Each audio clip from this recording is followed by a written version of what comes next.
앞에 있는 사진은 우리가 잘 알고 있는 로댕의 생각하는 사람 조각입니다. 앉아 있는 폼이 조금 괴이하죠. 오른 팔을 왼쪽 무릎에 올려놓고 턱을 괴고 있는 그런 괴이한 모습으로 있습니다. 저러한 괴이한 모습을 가지고서 무엇을 생각하고 있을까요? 이 질문에는 각자가 다 생각이 다르겠지만 분명한 것은 저 조각에 있는 인물이 깊은 생각에 빠져 있는 것 같습니다. 사색을 하고요, 또 깊은 고민에 빠져 있는 그런 모습을 가지고 있는 조각사입니다. 사실 로댕에 생각하는 사람은 그 자체로 조각이 되지 않았어요. 원래는 단테의 신곡에 나오는 지옥문에 있는 지옥문에서 지옥문 앞에 서 있는 수많은 사람들을 바라보며 생각에 잠겨 있는 그 조각입니다. 지옥문 앞에 있는 사람들을 생각하면 얼마나 생각할 게 많겠어요. 저 사람들이 왜 여기에 와 있을까? 저 사람들을 어떻게 할까? 이제 이 문을 통과해서 지옥에 들어가면 영원한 지옥에 처해질 수밖에 없는 사람들인데 이것을 어떻게 할까? 그저 깊은 생각과 또 깊은 고민에 빠져 있는 그런 모습을 우리에게 보여주고 있습니다. 우리들도 이 땅에 살아가는 동안 많은 고민을 하며 살아갑니다. 큰 고민을 할 때도 있고 작은 고민을 할 때도 있고, 우리는 고민 없는 사람이 없습니다. 그래서 인터넷에 이런 글이 있어서 제가 가져와 봤습니다. 가까이 다가가 봐. 삶의 무게가 없는 사람 있나? 털어봐. 아프지 않은 사람 있나? 건드려봐. 눈물 나지 않는 사람 있나? 찾아봐. 힘들지 않은 사람 있나? 꾹 짜봐. 슬프지 않은 사람 있나? 살펴봐. 고민 없는 사람 있나? 물어봐. 사연 없는 사람 있나? 이 세상에는 고민 없는 사람 없습니다. 겉은 고민 없이 편안하게 살아가는 것 같이 보인다 할지라도 조금만 다가가 보면 그 사람에게는 사연도 있고 슬픔도 있고 아픈 것도 있고 고민도 많다라는 것을 우리가 얼마든지 발견할 수 있습니다. 요즘 제가 그런 것 같아요. 이 생각이 많아졌어요. 특별히 고민도 많고요. 나이가 들어서 그런지는 모르겠지만, 또 팬데믹의 기간이 길어서 그런지는 모르겠지만, 요즘처럼 이렇게 고민이 많았을 때, 이렇게 생각이 많았을 때가 없을 만큼 요즘 많은 생각과 많은 고민을 하고 있습니다. 여러분들은 지금 어떤 고민을 갖고 있습니까? 우리가 읽었던 시편 116편의 저자인 시인도 고민을 가지고 있더라고요. 그 고민이 어떤 고민인지 16절에서 이렇게 기록하고 있습니다. 내게 주신 모든 은혜를 내가 여호와께 무엇으로 보답할까? 우리의 고민은요, 대부분 그런 것 같아요. 무엇을 먹을까? 무엇을 마실까? 무엇을 입을까? 또 건강에 대한 고민들이 우리들에게 있죠. 앞을 내다볼 수 없는 그 어둠 속에 우리가 살 때 예측하지 못하는 미래 때문에 우리가 고민을 할 때가 많습니다. 또 깨어진 관계 때문에 그 관계로 인해서 가지는 그 고민들이 우리들에게 존재합니다. 또 물질로 인해서 넉넉하지 못한 살림살이 때문에 우리들은 늘 경제적인 문제 때문에 고민을 하게 됩니다. 또 자녀가 있는 부모들은 늘 자녀에 대한 고민들이 있죠.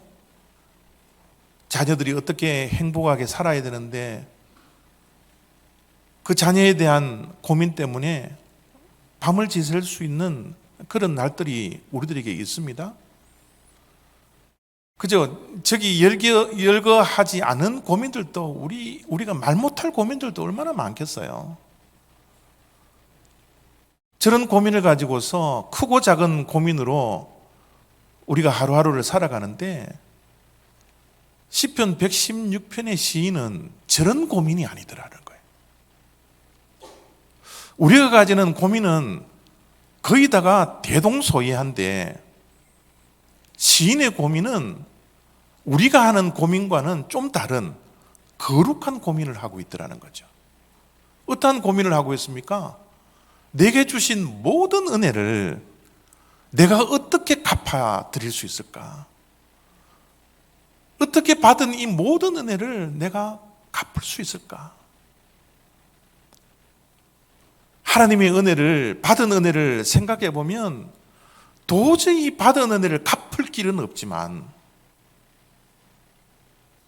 그렇다고 갚을 길이 없다고 포기하지 아니하고 받은 은혜를 내가 어떻게 갚을까? 이런 거룩한 고민을 시인이 하고 있습니다. 사실 은혜를 깨닫는 것만 하더라도요, 이거 정말 대단한 거예요. 우리가 정말 은혜를 많이 받고 사는데 은혜를 깨닫지 못해서 감사하지 않을 때가 얼마나 많습니까? 근데 시인은 은혜를 깨닫고 지금 이 받은 은혜, 이 모든 은혜를 내가 어떻게 갚아드려야 할까? 라는 고민을 지금 하고 있는 모습이죠. 왜 이 시인이 이런 거룩한 고민을 하게 되었을까? 오늘 본문 속에서 그의 상황을 그의 입술을 통해서 이렇게 고백을 합니다. 사망의 줄이 나를 두르고 수월의 고통이 내게 이르므로 내가 환난과 슬픔을 만났을 때에 주께서 내 영혼을 사망에서 내 눈을 눈물에서 내 발을 넘어짐에서 건지셨나이다. 내가 크게 고통을 당하였다고 말할 때 내가 놀라서 이르기를 모든 사람이 거짓말쟁이라 하였도다. 시인의 입술에서 나오는 말을 들어보면 지금 자세히 어떤 상황인지는 우리가 알 길이 없지만 굉장히 심한 고통과 고난 속에 있었던 것 같아요. 어쩌면 죽음의 문턱 앞에 서 있는 그런 상황일지도 모르겠습니다. 고난이 깊었습니다. 고통이 깊었습니다. 환난 가운데 있었습니다. 눈물 없이는 살 수 없는 그런 상황 속에 있었던 것 같아요. 고통당했어요. 또 주변에 있는 사람들이 그를 비난하고 또 손가락질하며 그가 자신에게 이르기를 모든 사람이 거짓말쟁이라 진실을 이야기하지 아니하고 내가 이렇게 고통을 당했을 때 나를 격려하는 말 한마디 해주지 아니하고 오직 비난하고 손가락질하는 저 사람들 거짓말쟁이라 할 만큼 지금 고난이 극심한 상황에 있었던 것 같습니다. 살아갈 이유가 하나만 있어도 어떠한 상황도 견딜 수 있다고 그럽니다. 그런데 시인이 당한 저 정도의 고난이면 살아가야 할 이유가 없었던 것 같아요. 더 이상 내가 살아서 뭐 하냐 라고 할 만큼 낙심과 절망 가운데 정말 삶의 밑바닥을 치고 있는 그런 상황을 시인은 맞이하고 있었습니다. 근데 참 놀라운 것은요, 이런 극한 고난 속에 빠져 있으면 우리가 선택할 수 있는 것이 국한됩니다. 대부분 이런 상황이라면 우리는 원망을 선택합니다. 불평합니다. 낙심합니다. 절망합니다. 또 깊은 고민에 빠져 있을 때가 많습니다. 그 고민에서 헤어나오지 못할 때가 많이 있습니다. 최악으로 이 모든 일들을 포기할 수도 있었습니다. 그런데 저런 극한 상황, 죽음의 문턱에 서 있는 시인이 선택한 것은 원망과 불평이 아니었어요. 그가 선택한 것은 기도였습니다. 하나님을 바라보는 것이었어요. 오늘 말씀이 이렇게 말씀하고 있습니다. 사망의 줄이 나를 두르고 수월의 고통이 내게 이르므로 내가 환난과 슬픔을 만났을 때에 내가 여호와의 이름으로 기도하기를 여호와여 주께 구하오니 내 영혼을 건지소서 하였도다. 포기하면 쉽습니다. 원망하는 것 쉽습니다. 절망하는 것 선택할 수도 있었습니다. 그러나 극한 그 상황 속에서도 시인은 여호와를 선택합니다. 하나님께 기도하는 그 자리를 떠나지 않습니다. 오히려 더 극심한 고난이 다가온다 할지라도 그는 하나님을 더욱더 바라보고 하나님께 더욱더 기도하는 자리에 시인은 서 있더라는 거예요.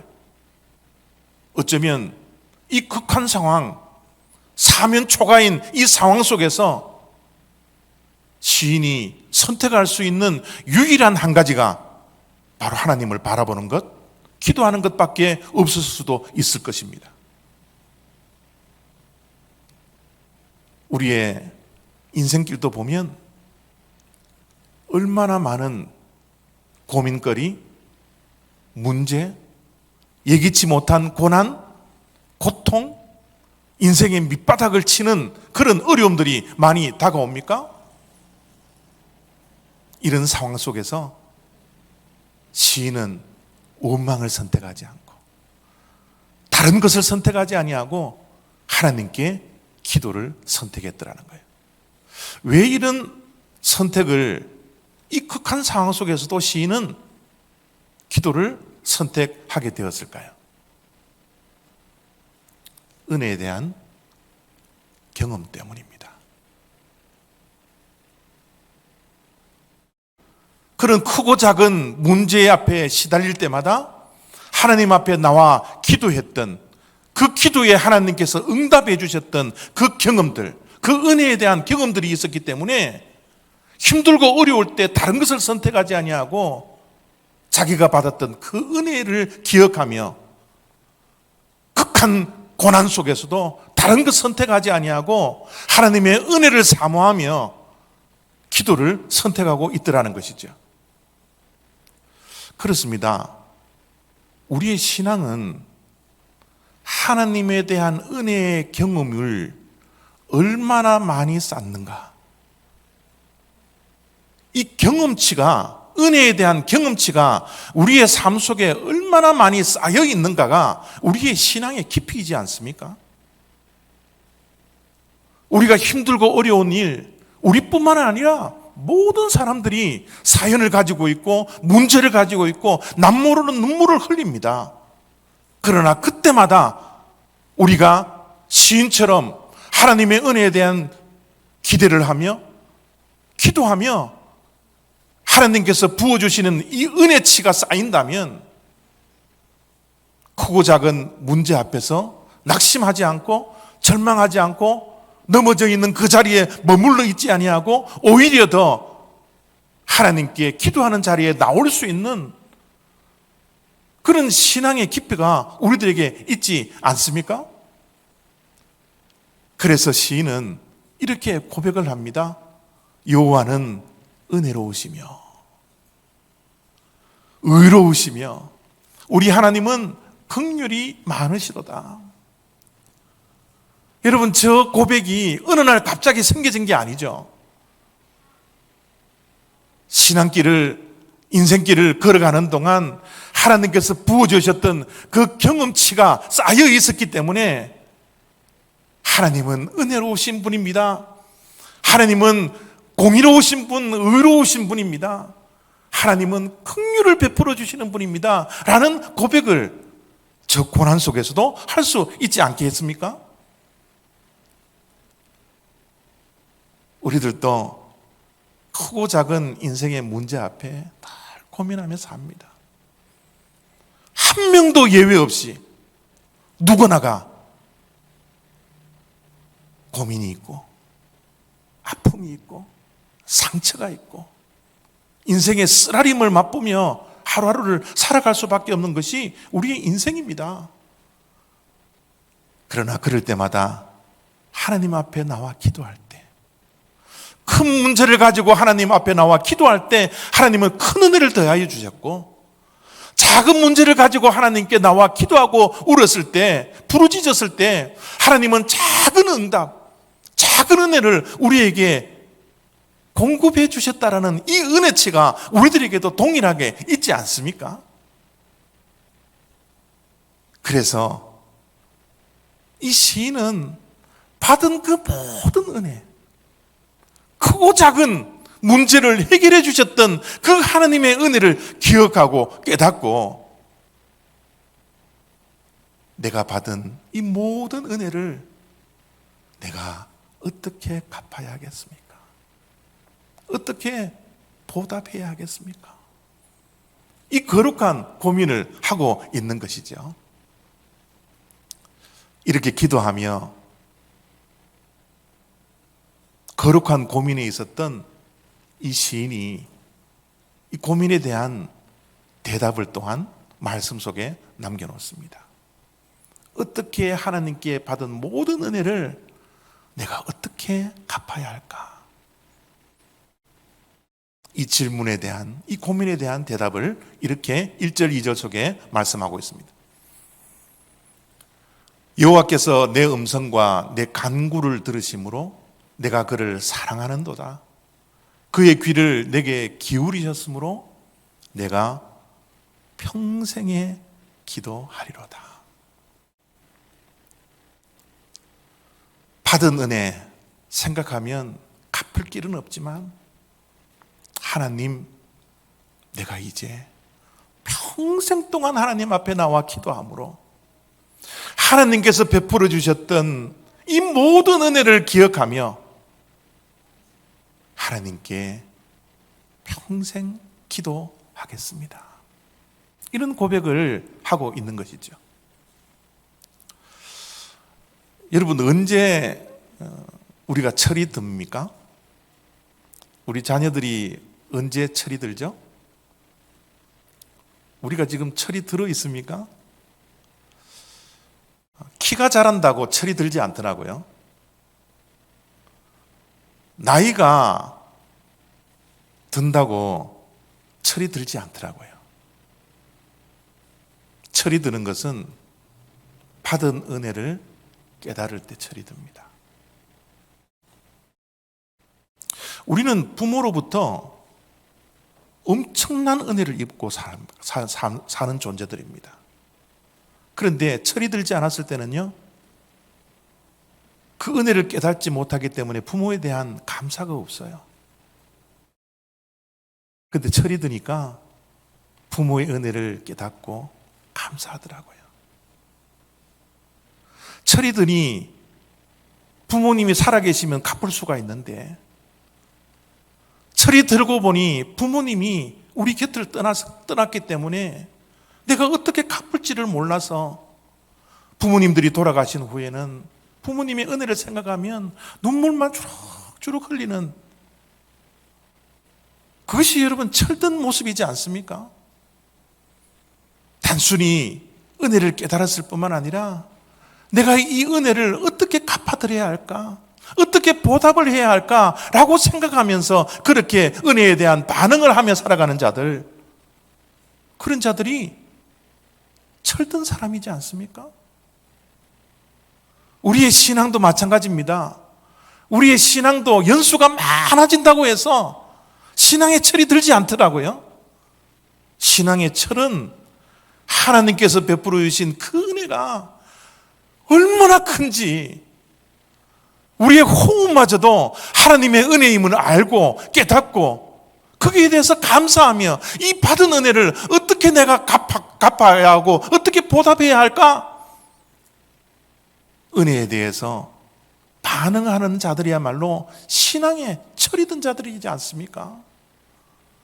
시인은 지금 철이 들었던 것 같아요. 하나님께서로부터 받은 모든 은혜를 깨닫고 이 은혜를 내가 갚을 길은 없지만 내가 어떻게 갚아야 할까? 고민하며 대답을 합니다. 내가 평생에 기도함으로 하나님의 은혜에 대해서 내가 갚아드려야지. 그렇게 고백을 하고 있는 겁니다. 1절 2절 다시 한번 봅니다. 여호와께서 내 음성과 내 간구를 들으심으로 내가 저를 사랑하는도다. 기도할 때마다 나를 도와주시고 수렁에서 나를 건져주셨던 그 하나님에 대한 은혜의 경험치가 있었기 때문에 기도에 대한 응답이 있을 때마다 하나님을 사랑합니다. 하나님을 사랑합니다. 그 사랑이 어떻게 표현되어져야 된다고요? 평생 동안 내가 기도하며 살겠습니다. 내 이 사랑을 입술로만 고백하는 것이 아니라 내 삶 속에서 평생에 기도하는 기도꾼으로 내가 살겠습니다. 하나님께서 베풀어 주신 은혜, 내가 갚을 방법은 없지만 평생 동안 기도꾼으로 기도하며 살겠습니다. 이것이 시인이 하나님을 사랑하는 표현이었다라는 거죠. 신앙생활 하다 보면 그런 것 같아요. 우리가 입술로 하나님을 사랑한다 고백이 아니라 하나님을 사랑하면요 기도의 자리를 떠나지 않더라고요. 기도의 자리를 떠나는 것은 하나님의 사랑과 그만큼 멀어져 있다라는 그 결과이지 않습니까? 시인은 하나님께 받은 은혜를 기억하며 하나님을 사랑한다고 고백했을 뿐만 아니라 그 사랑의 표현을 평생 동안 기도꾼으로 살겠습니다 라고 고백을 하고 있는 겁니다. 평생 기도꾼으로 살아갈 뿐만 아니라 이렇게 하겠다고 보답하겠다고 고백을 합니다. 주께서 나의 결박을 푸셨나이다. 내가 주께 감사제를 드리고 여호와의 이름을 부르리이다. 기도할 때마다 하나님께서 은혜를 베풀어 주셨고 그 은혜를 깨닫고 하나님께 감사하니 받은 은혜가 더 커졌습니다. 감사할 때 그 은혜가 훨씬 더 커집니다. 부모에게 받은 은혜가 커서 감사하면, 감사로 표현하면 그 받은 은혜가 훨씬 더 커집니다. 하나님께 받은 은혜가 너무너무 크지만 이 받은 은혜를 감사로 표현할 때 받은 은혜가 훨씬 더 커집니다. 평생에 기도할 뿐만 아니라 그는 감사함으로 하나님께 예배를 드리겠다고 결단을 하죠. 감사제를 드리고 여호와 이름을 부르며 손 들고 주님 앞에 찬양하겠습니다. 우리가 찬양할 때 왜 손을 들고 찬양합니까? 하나님께 너무너무 감사해서 이 감사를 표현할 방법이 없어서 하늘에 계신 하나님을 향하여 손을 들고 우리가 찬양을 하는 것 아닙니까? 시인은 평생 동안 기도할 뿐만 아니라 예배하며 찬양하며 감사하며 받은 은혜를 감사함으로 표현하겠습니다 라고 고백하고 있는 것이죠. 지금 우리 모두는 정말 예상하지도 못한 코로나 시대에 살아가고 있습니다. 요즘 정말 안타까운 것은요, 우리가 미래를 생각하지 못한다는 겁니다. 내일이 없기 때문에, 내일을 예측할 수 없기 때문에 우리 모두가 다 힘들고 어려운 시간을 보내고 있습니다. 인생의 광야길을 걸어가고 있는데 이 광야길에 비바람 폭풍이 몰아왔어요. 광야길에 조금 있었던 그 길마저 그 폭풍우가 다 쓸어가 버렸습니다. 우리가 이제 이 광야길에서 어디로 걸어가야 할지, 어느 방향으로 걸어가야 할지 모를 정도로 이제 우리에게는 앞에 놓여있던 길들이 사라졌어요. 그래서 이리로 가야 될지 저리로 가야 될지 모를 막막한 삶 속에서 우리가 살아가는 것이 이 코로나 시대이지 않습니까? 길 잃어버려 힘들고 어려운 이 코로나 시대에 저와 여러분들이 살아가고 있다라는 거예요. 그래서 우리는 생각이 많아졌습니다. 평소보다 고민도 더 많아졌습니다. 이 시대는 고민해야 하는 시대요, 생각해야 하는 시대요. 어쩌면 이 코로나로부터 수많은 예상하지 못했던 스트레스에 쌓여있는 하루하루의 삶들을 우리가 살아가고 있습니다. 이런 막막한 시대 속에서 살아가는 우리들, 과연 우리는 무엇을 생각하고 무엇을 고민해야 할까요? 지금까지 하나님께서 베풀어 주셨던 은혜의 흔적들이 저와 여러분들에게 남아있는데, 힘들고 어려울 때마다 하나님께 나와 울며 불며 부르짖었더니 그때마다 때에 따라 돕는 은혜를 우리에게 허락해 주셨던 하나님의 그 은혜의 흔적들이 우리들에게 남아있는데, 우리는 더 이상 원망하고 실망하고 낙심하고 주저앉아 있고 포기하고 내일을 예측하지 못하여 낙심한 그 상태에 있는 것이 아니라 오히려 더 시인처럼 하나님께 예배하고 찬양하고 감사로 사랑으로 기도로 하나님을 더욱더 바라봤을 때 없던 길도 열어주시는 하나님의 그 은혜, 사방이 막혀져 있지만 하나님을 바라봤을 때 하늘이 뚫려 있는 그 역사를 우리가 날마다 경험할 수 있는 그 은혜가 우리에게 있기에 오늘도 힘들고 어려운 이 코로나 시대에 살아가고 있지만 내일을 예측할 수 없는 미래가 불확실한 삶 속에서 우리는 살아가고 있지만, 그럼에도 불구하고 하나님을 바라볼 수 있는 믿음이 있어서 선한 능력으로 우리의 삶을 인도해 나가시고 막혔던 길을 열어주시고 없던 길도 만들어주시는 그 하나님의 크신 은혜를 날마다 경험하겠노라고, 오늘 이 예배 시간에 저와 여러분들이 시인처럼 고백하고 결단하고 믿음이 흔들리지 않는 그 믿음으로 이 세상 살아가는 동안 승리의 삶들을 살아가기를 원합니다. 하나님께서 베풀어 주신 은혜, 우리가 받은 그 은혜, 우리가 무엇으로 보답할고 하나님을 사랑하며 기도하며 찬양하며 예배하며 하나님께 감사하는 그런 주님의 백성 되어서 우리가 받은 모든 은혜를 하나님께 갚을 수 있는 그런 저와 여러분 다 되시기를 바랍니다. 기도하겠습니다.